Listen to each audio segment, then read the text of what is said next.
Hello and welcome.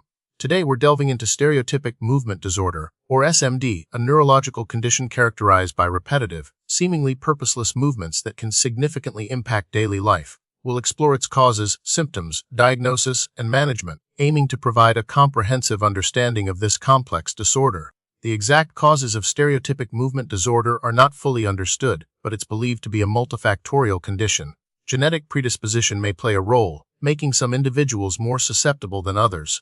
Environmental factors, such as early deprivation, neglect, or institutionalization, have also been linked to the development of SMD, particularly in childhood. In some cases, SMD can be associated with other underlying neurological or psychiatric conditions, such as autism spectrum disorder, intellectual disability, or sensory impairments. It's important to remember that research is ongoing, and our understanding of the precise etiology of SMD continues to evolve. The pathophysiology of stereotypic movement disorder is complex and not completely elucidated. It's believed to involve dysfunction in specific brain regions, particularly the basal ganglia, which are responsible for controlling movement and inhibiting unwanted actions. Imbalances in neurotransmitter systems, such as dopamine, serotonin, and glutamate, are also implicated in the development of stereotypic movements.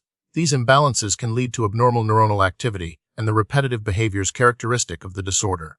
Furthermore, disruptions in sensory processing and integration may contribute to the development and maintenance of stereotypic movements, as individuals may use these movements to seek sensory input or regulate their sensory experiences. The exact prevalence of stereotypic movement disorder is difficult to determine due to variations in diagnostic criteria and the challenges in accurately identifying and classifying the disorder. However, it's estimated that SMD affects approximately 4% of children in the general population. The prevalence is significantly higher among individuals with autism spectrum disorder or intellectual disability, where it can reach up to 60%. SMD can occur across all age groups and ethnicities, but it's more commonly diagnosed in childhood and adolescence.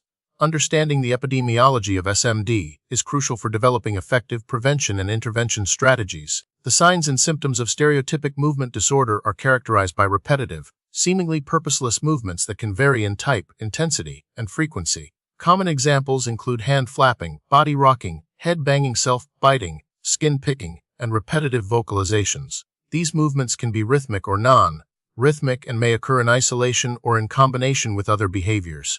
The movements are typically voluntary, although individuals may have difficulty controlling or suppressing them. The severity of symptoms can range from mild and barely noticeable to severe and debilitating, significantly impacting daily functioning, social interactions, and overall quality of life. The movements are also considered clinically significant when they result in self-injury or interfere with activities. Diagnosis of stereotypic move disorder involves a comprehensive evaluation by a qualified healthcare professional, such as a psychiatrist, psychologist, or neurologist. The diagnostic process typically includes a detailed medical history, a thorough physical examination, and a careful observation of the individual's behavior. The healthcare professional will assess the type, frequency, and severity of the repetitive movements, as well as their impact on daily functioning. It's important to rule out other medical or psychiatric conditions that may be causing similar symptoms, such as tics, compulsions, or seizures. Standardized assessment tools, such as the Stereotypic Movement Assessment Tool (SMAT), may be used to aid in the diagnosis.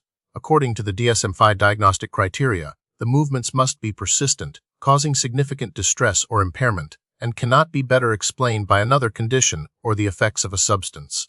Stereotypic movement disorder can be classified based on its severity and association with other conditions. It can be categorized as primary or secondary. Primary SMD occurs in the absence of any known underlying medical or psychiatric condition. Secondary SMD, on the other hand, is associated with another underlying condition, such as autism spectrum disorder or intellectual disability. SMD can also be classified as mild, moderate, or severe based on the frequency, intensity, and impact of the stereotypic movements on daily functioning. Accurate classification is important for tailoring treatment approaches and predicting the long-term course of the disorder. Treatment and management of stereotypic movement disorder typically involve a multidisciplinary approach that addresses the underlying causes, reduces the frequency and intensity of stereotypic movements, and improves overall functioning. Behavioral therapy, such as habit reversal training and differential reinforcement, is often used to help individuals become more aware of their movements and develop alternative coping strategies. Medications, such as selective serotonin reuptake inhibitors, SSRIs, or atypical antipsychotics, may be prescribed to reduce the severity of symptoms, particularly when SMD is associated with other psychiatric conditions. Occupational therapy can help individuals improve sensory processing and develop adaptive strategies for managing their environment. Supportive therapy and counseling can provide emotional support and help individuals cope with the challenges associated with SMD. A collaborative approach involving healthcare professionals, family members, and educators is essential for optimizing treatment outcomes.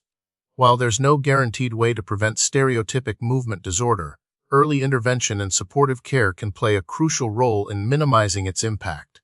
Creating a nurturing and stimulating environment for children, particularly those at risk due to genetic predisposition or environmental factors, is essential. Addressing early deprivation, neglect, or trauma can help prevent the development of stereotypic movements. Early identification and treatment of underlying medical or psychiatric conditions, such as autism spectrum disorder or intellectual disability, can also reduce the risk of SMD. Education and awareness about SMD can empower individuals and families to seek timely help and support. The prognosis for stereotypic movement disorder varies depending on the severity of symptoms, the presence of underlying conditions, and the effectiveness of treatment interventions. In some cases, stereotypic movements may diminish or resolve over time, particularly with early intervention and supportive care. However, in other cases, the movements may persist throughout life, requiring ongoing management.